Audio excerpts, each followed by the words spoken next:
বন্ধুরা কেমন আছো? নিশ্চয়ই ভালো আছো। তো চলো আমিও ভালো আছি।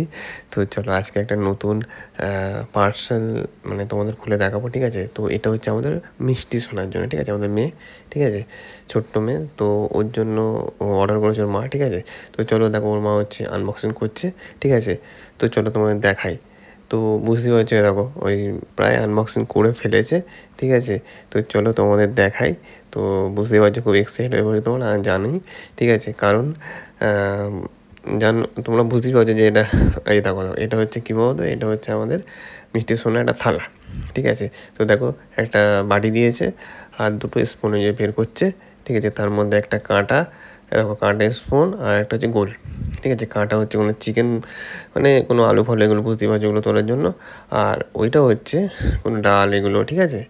তো প্রায় এগুলো কী বলতো রবারের মতো, ঠিক আছে? আর তলায় যেটা একটা রবারের মতো থাকে, যেটা হচ্ছে কি সিমেন্টে রাখলে বা মেঝেতে বুঝতেই পারছো বা কোনো টেবিলে রাখলে, ঠিক আছে? তো ওইগুলো চিপকে যায়। কারণ এটা কারণ হচ্ছে দেখো ওর তো বাচ্চা, ও ফেলে দেয়, ঠিক আছে? মানে কী বলে থালাগুলো, ঠিক আছে? মানে থালাগুলো বলতে মানে ও বুঝতেই পারছো বদমাইশি করে তো থালাগুলো ফেলে দেয়, ওই জন্য এই থালাগুলো নেওয়া হয়েছে। তো চলো আবার দেখাবে, তো চলো।